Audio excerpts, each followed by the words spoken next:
আসসালামু আলাইকুম রহমতুল্লাহি অবরকাতুহ।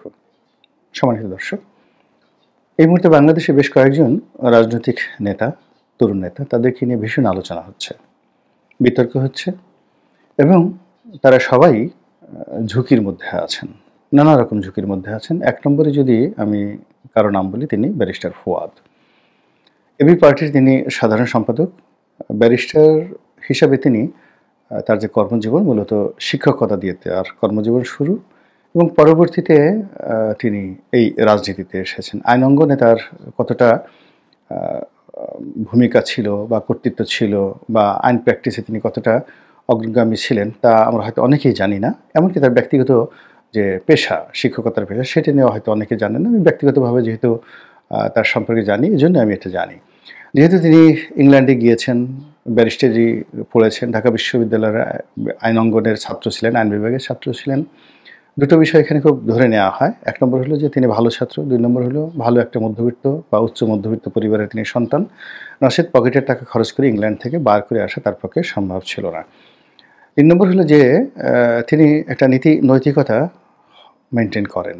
এর কারণ হলো বড়, বড় কথাবার্তা বলছেন, কিন্তু গত ৭-৮ মাসে সারা বাংলাদেশে যে ধরনের চাঁদাবাজির মহোৎসব হয়েছে, একেবারে বিভিন্ন দলের মাঠ পর্যায়েরও নয়, ঠিক বস্তির ছেলে রুবিনা এরকম বা বস্তির মেয়ে রুবিনা এইরকম প্রকৃতির যারা রাজনীতির টোকাই বা রাজনীতির অপাংতেয়, রাজনীতির অনুল্লেখ্য ব্যক্তিত্ব, যারা কেবলমাত্র কোনো একটি রাজনৈতিক দলের নাম ব্যবহার করেন কিন্তু সেই রাজনৈতিক দলের কোনো গুরুত্বপূর্ণ নেতার সঙ্গে তাদের সম্পর্ক নেই, এরকম লোকও চাঁদাবাজি করে শত শত কোটি টাকার মালিক হয়েছে। এবং কারণ বাজারে যারা চাঁদাবাজি করছেন গিয়ে দেখেন যে আমি যে শব্দগুলো প্রয়োগ করলাম, আমি দুঃখিত, সাধারণত কাউকে টোকাই বলা বা পথকলি বলা এই বিষয়গুলো আমার মুখে শোভা পায় না বা আমি এই ধরনের কথাবার্তা সাধারণত বলি না, কিন্তু বাস্তবতাটা হলো বিষয়ের গুরুত্বটা বোঝানোর জন্য। তো সেই দিক থেকে জনাব ফুয়াদ তিনি ইচ্ছা করলে এই সময়টাতে বেশ কিছু দুর্নীতি করতে পারতেন বা ভালো একটা পদ পদবিতে তিনি যেতে পারতেন। এখন মুশফিক ফজল আনসারী তিনি রাষ্ট্রদূত হয়ে গেলেন। তারপরে গোলাম মুর্তজা, আকবর দুজন সাংবাদিক রয়েছেন, তারা সিনিয়র সচিবের পদমর্যাদায় নিয়োগ লাভ করলেন। তারপরে জনাব তাজুল অ্যাটর্নি জেনারেল পদমর্যাদায় তিনি সেই যে আইসিটি ক্রাইম ট্রাইব্যুনাল সেখানে চিফ প্রসিকিউটর নিযুক্ত হলেন। তো সেক্ষেত্রে মিস্টার ফুয়াদ তিনি বিচারপতি হতে পারতেন, তিনি অ্যাটর্নি জেনারেল হতে পারতেন, রাষ্ট্রদূত হতে পারতেন। এর কারণ হলো যখন এই যে আন্দোলনটা হলো, স্পষ্টত এই আন্দোলনের যারা নেতৃত্ব দিয়েছে ছাত্র, তাদের সঙ্গে এবি পার্টির মিস্টার ফুয়াদের একটা ভালো সম্পর্ক ছিল এবং এখানে ক্ষমতার যে ক্রিম পয়েন্টগুলো যেহেতু জামাত সবচেয়ে বড় দল, এই যাদের সঙ্গে সম্পর্ক ছিল, এই কারণে জামাতের লোকজন বেশি নিয়োগ পেয়েছে। এরপর বিএনপি যেহেতু বড় দল, কিন্তু তাদের এই আন্দোলনকারীদের সঙ্গে এরকম সম্পর্ক না থাকার কারণে তারা জোর করে যেটা পেরেছে সেটা তারা দখল করে নিয়েছে। আর এবি পার্টি তারা তাদের যেহেতু একেবারে ছোট দল, ওই জন্য তাদের দক্ষ লোকজন তেমন না থাকার কারণে তাদের লোকজন সরকারের বিভিন্ন পদ পদবিতে ওইভাবে নিয়োগ লাভ করেননি। কিন্তু সেক্ষেত্রে ফুয়াদ সাহেবের তো যোগ্যতা ছিল, তিনি ইচ্ছাগুলো হতে পারতেন। যেহেতু তিনি হননি, ধরে নেওয়া হয় যে তিনি এটা চাননি।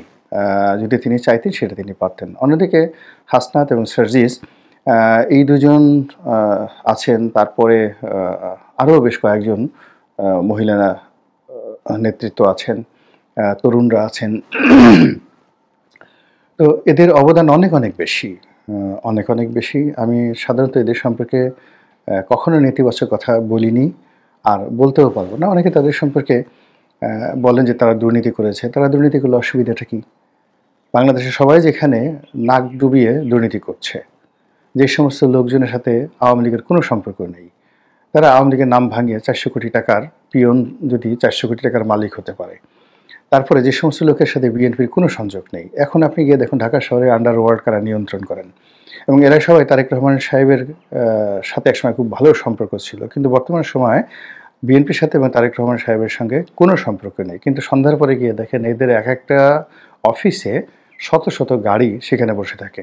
তো এই সমস্ত লোকজন যারা এতদিন পালিয়েছিল, জেলে ছিল, দুর্নীতি করেছে, অন্যায় করেছে এবং যাদের দুর্গন্ধে বিএনপি রীতিমতো অতিষ্ঠ, সেই লোকগুলো বিএনপিকে ভাঙিয়ে এই গত ৭-৮ মাসে সারা বাংলাদেশে দুর্নীতির যদি প্রলয় করতে পারে, তাহলে হাসনাত আব্দুল্লাহ, সার্জিস তারা যদি গাড়িতে করে শোডাউন করে, রাজনীতি করে, দুর্নীতি করে, অসুবিধাটা কি?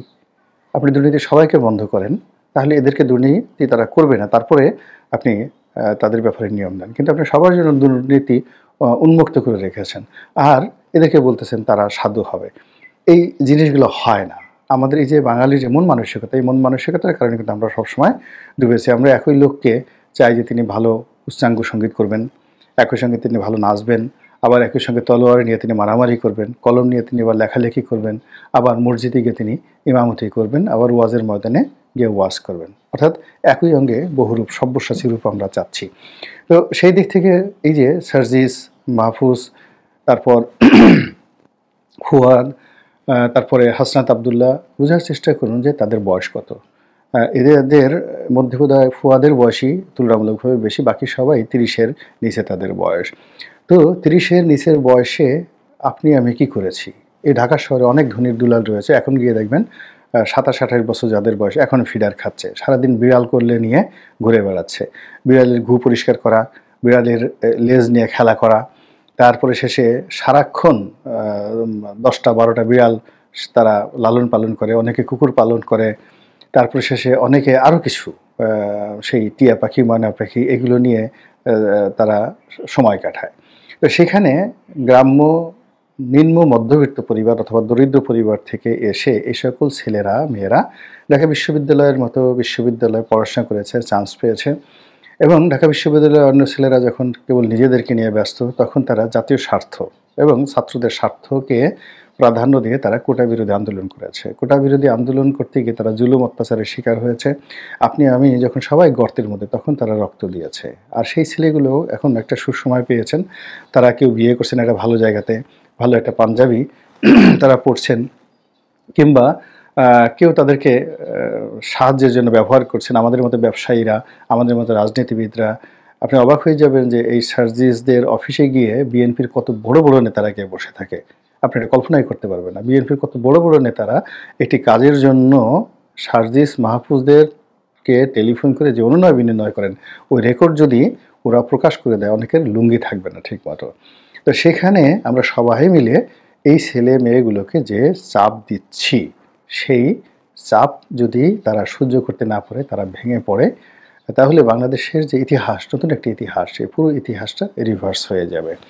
অতি সম্প্রতি ফুয়াদ, তারপর সার্জিস, এরপর মাহফুজ, তারপর হাসনাত আব্দুল্লাহ, তাদেরকে নিয়ে চতুর্মুখী আলোচনা সমালোচনা চলছে। স্পষ্টত সেনাবাহিনীর সাবেক এবং বর্তমান যারা সদস্য, তারা এদের অনেকের বিরুদ্ধে নিদারুণভাবে বিক্ষুব্ধ।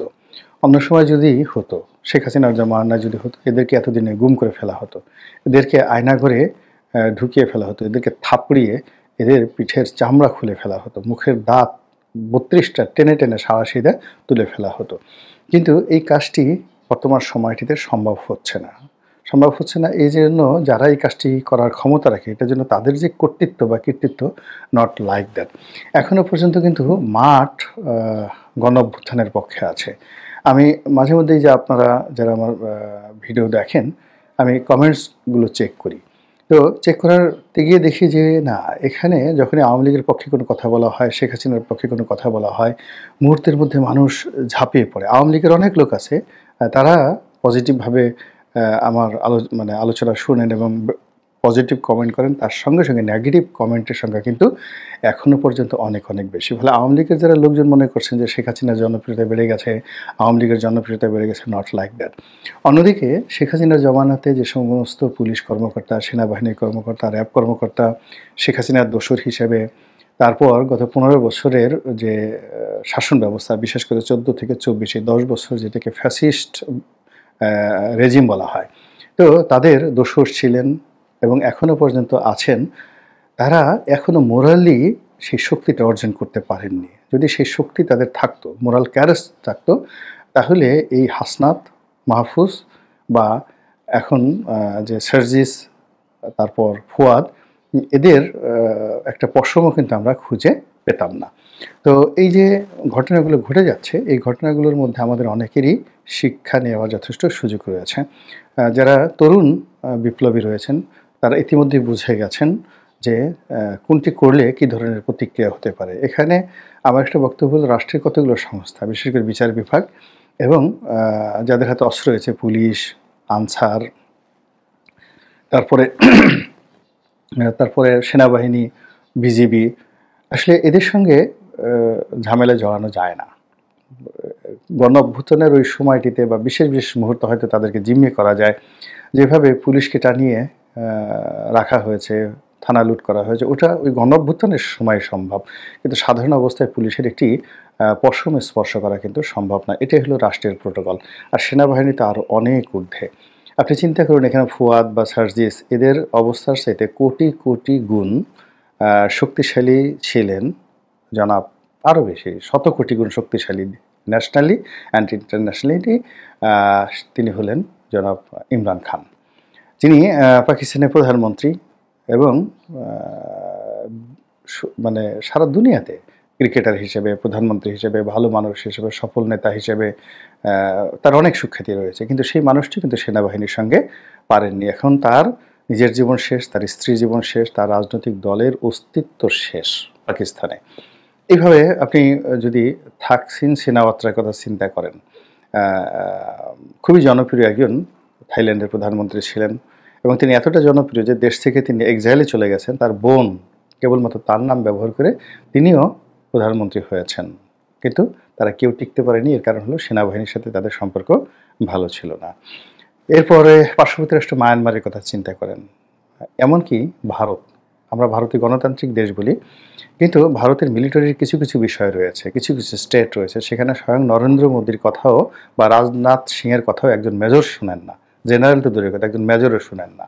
তো সেনাবাহিনীর কতগুলো আর্ট রয়েছে, কতগুলো কালচার রয়েছে, এখানে আসলে সংঘাতে যাওয়াটা কোনো অবস্থাতেই বুদ্ধিমানের কাজ নয়। এমনকি আমেরিকাতেও কিন্তু কোনো প্রেসিডেন্ট যায় না, মিলিটারির সাথে সংঘাতে যায় না। সেখানে এমন একটা সিস্টেম করে রেখেছে, তারা মিলিটারিকে ব্যবহার করে না, পুলিশকে ব্যবহার করে না, কিন্তু পুলিশ এবং মিলিটারির সঙ্গে রাষ্ট্রের কোনো অর্গান কখনোই কনফ্লিক্ট অফ ইন্টারেস্টে তারা যায় না।